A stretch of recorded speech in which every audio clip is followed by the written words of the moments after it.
कल वाले जो मुख्यमंत्री हैं जिन्होंने बाद में इस्तीफा दिया और जाके राज्यपाल के भवन में औपचारिक रूप से कहा और उसके बाद सूची दी गई और सूची के अलावा सर्वविदित है, सबको पता है कि ये बहुमत है 48 या 47 का। तो मेरा पहला मूल प्रश्न है कि गणतंत्र लोकतंत्र में आज हम 12 बजे 11:30 बजे यहाँ खड़े हैं, माननीय राज्यपाल जी ने अभी तक क्यों नहीं नियुक्त किया मुख्यमंत्री? दलित दस्तक का 2024 का शानदार बहुजन कैलेंडर आ चुका है। बुकिंग के लिए दिए गए नंबर पर व्हाट्सएप करें या ईमेल करें। झारखंड के विषय में पूर्व मुख्यमंत्री हेमंत सोरेन के विषय में बहुत महत्वपूर्ण कानूनी राजनीतिक मूल मुद्दे उठते हैं। पहली बात, मैं कानूनी पे कोई खास टिप्पणी नहीं करूंगा क्योंकि मैं खुद पेश होके आया हूं उच्चतम न्यायालय ने, जिन्होंने कल मामला निश्चित किया है, लगाया है कोर्ट में, तो इसलिए मैं उस विषय में बहुत कम नहीं के बराबर बोलूंगा। लेकिन इसका जो राजनीतिक आयाम है वो पहले मैं आपको अवगत कराऊं।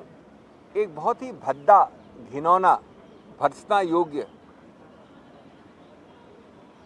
और सब चीज़ें अगर आप भूल जाएं तो ये सर्वविदित है कि लगभग, मैं अप्रॉक्सीमेट दे रहा हूं, 48, 48 या 47 का बहुमत सरकार को है वहां पर, सत्तारूढ़ पार्टी को। 48 मान ले, 47 मान ले, कोई फर्क नहीं पड़ता।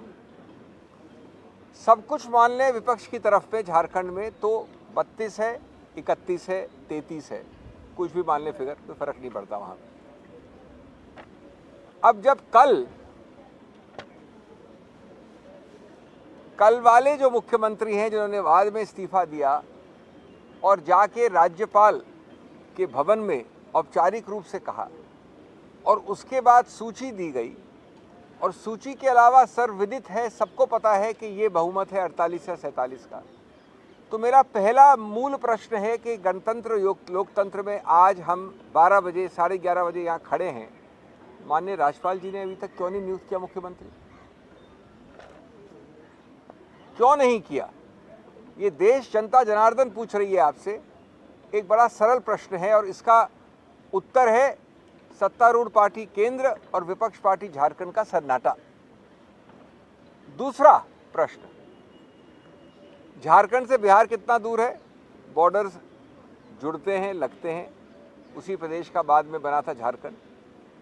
बिहार में जब अभी हुआ माननीय नीतीश बाबू के साथ, माननीय पलटू कुमार जी के साथ, तो कितनी जल्दी आपने राज्यपाल जी ने वापस एक मुख्यमंत्री नियुक्त किया? कितना समय लगा था? चंद मिनट, चंद क्षण। ये आपके सामने एक प्रमाण, प्रत्यक्ष प्रमाण, एक हफ्ते भी नहीं हुआ उस बात को। नंबर 3, आप इंतजार क्यों कर रहे हैं? माननीय प्रधानमंत्री के ऑफिस और गृह मंत्रालय से इंस्ट्रक्शंस के इंतजार कर रहे हैं?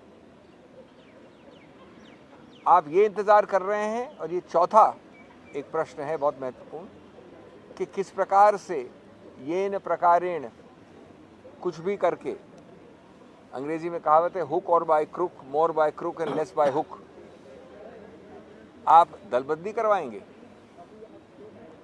आप 47 और 33 के आंकड़े को बदल के कुछ और करेंगे? वैसे देश को इसमें बिल्कुल भी आश्चर्य नहीं होगा क्योंकि सबसे सुप्रसिद्ध विश्व में, भारत में नहीं विश्व में, अखिल भारतीय स्तर पे जो विश्वविद्यालय बनाया गया है बीजेपी द्वारा, वहाँ सिर्फ 2 डिग्रीज दी जाती हैं, एक पीएचडी और एक पोस्ट डॉक्टरल। पीएचडी और पोस्ट डॉक्टरल दी जाती है बहुमत की सरकारों को गिराना कैसे और अल्पमत के लोगों को के द्वारा सरकार बनाना कैसे। तो क्या आप उस विश्वविद्यालय की शोध और पोस्ट डॉक्टरल शोध का इस्तेमाल करने के लिए समय खरीद रहे हैं माननीय राज्यपाल के जरिए? नंबर 5, या फिर आप राष्ट्रपति शासन की बात कर रहे हैं? कुछ भी हो जाए, इस देश में कोई विपक्ष की सरकार, कोई राजनीतिक रंग जो भगवा के अलावा हो, वो रहना नहीं चाहिए।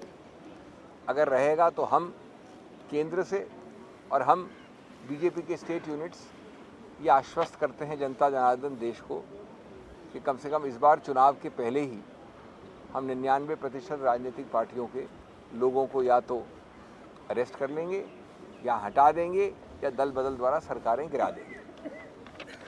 आज 75वें वर्ष आप हर दिन इतने भाषण देते हैं अमृतकाल के, उस अमृतकाल की परिभाषा आपने उस न्यू इंडिया नवी इंडिया की परिभाषा ये कर दी है, गौरवशाली विश्व का सबसे बड़ा गणतांत्रिक देश।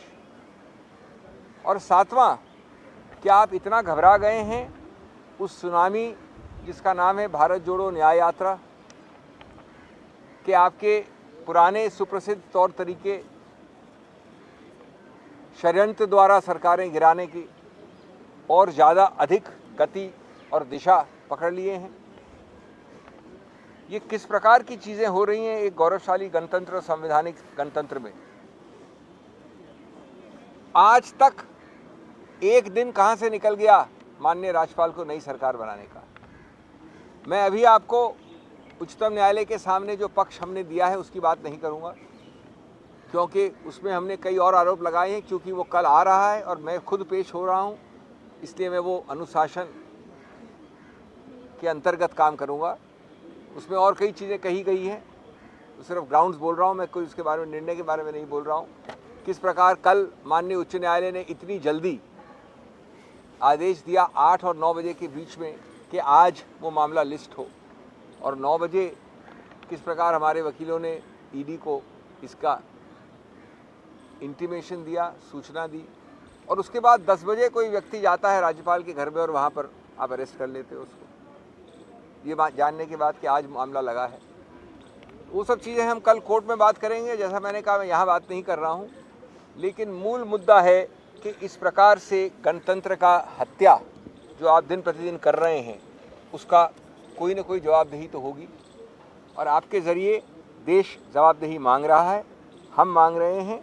और हम ये कहेंगे कि आज जो आपने पार्टनरशिप की है एजेंसियों के साथ, जो आपने दुरुपयोग किया है संस्थाओं पे प्रहार करके, जो आपने एजेंसीज़ को अपना एक पपेट तो क्या कहें, उससे भी नीचे एक स्लेव बना दिया है, जिस प्रकार से आज आप हर चीज़ में किसी प्रकार का विरोध, गणतांत्रिक विरोध अंत करना चाहते हैं इस देश में। ये मूल मुद्दे देश के सामने हैं, ये मूल मुद्दे उच्चतम न्यायालय के सामने हैं, और हम कल वापस आपसे बातचीत करेंगे इस विषय में।